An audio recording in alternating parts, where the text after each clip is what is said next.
राजेश एक सरकारी विभाग में नौकरी करते थे और उनकी पत्नी रमा हाउसवाइफ थी। राजेश अपने बेटे अमन को पढ़ा लिखा कर बड़ा इंजीनियर बना दिया और उसकी नौकरी विदेश में लग गई। रिटायरमेंट के बाद राजेश अपनी पत्नी रमा के साथ रहते थे।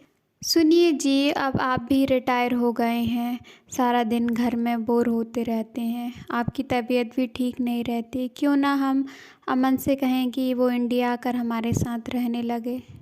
बात तो तुम ठीक कह रही हो रमा, पर वो यूएस में शिफ्ट हो गया, उसका भी परिवार है। मैंने उससे बात की थी पर उसने यहाँ आने के लिए मना कर दिया। तो अब क्या करें, मेरी भी तबीयत ठीक नहीं रहती और घर का काम भी नहीं बनता मेरे से। क्यों ना हम किसी को रख लें, बदले में खाना रहना और साथ साथ वेतन भी दे दिया करेंगे। ज़माना ख़राब है, कई बार लोग बड़े बुज़ुर्गों का फ़ायदा उठाकर घर लूट कर चले जाते हैं। लेकिन किसी पर तो भरोसा करना पड़ेगा ना। राजेश अपने माली के बेटे को रख लेता है। उसका नाम दीपक था। दीपक एक ईमानदार लड़का था।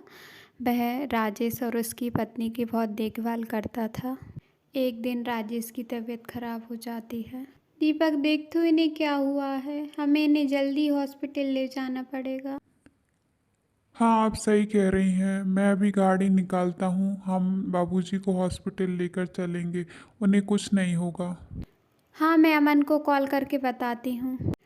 रमा अमन को कॉल करती है और उसे इंडिया आने के लिए कहती है, पर अमन काम की वजह से इंडिया आने से मना कर देता है। अमन नहीं आता, पर दीपक राजेश की अपने पिता जैसी देखभाल करता है और कुछ ही दिनों में राजेश की तबीयत ठीक हो जाती है। एक दिन अमन का कॉल आता है।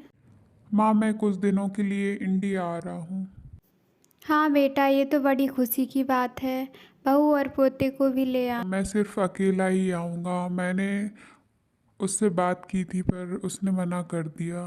अब मैं ज़बरदस्ती तो नहीं कर सकता ना। कुछ ही दिनों में अमन इंडिया आ जाता है। पापा, अब कैसी तबीयत है आपकी?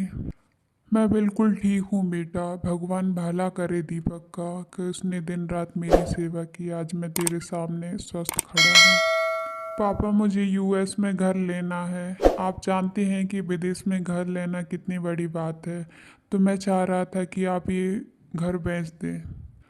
लेकिन बेटा, अगर हम ये घर बेच देंगे तो कहाँ रहेंगे?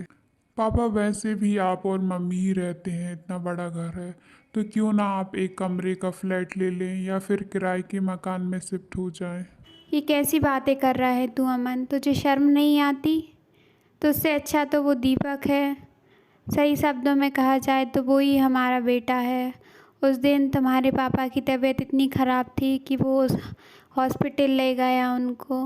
हमारे पास इतने पैसे भी नहीं थे कि उनका इलाज करा सक। एक दीपक ही था जिसने अपनी फ़ीस के पैसे इनके इलाज के लिए दिए, और एक तू है जो हमें बेघर कर रहा है। सही है बेटा, कभी कभी अपने भी पराये हो जाते हैं और पराये भी अपने से बढ़कर काम कर जाते हैं। आज मुझे अपने और पराये का फ़र्क साफ पता चल गया।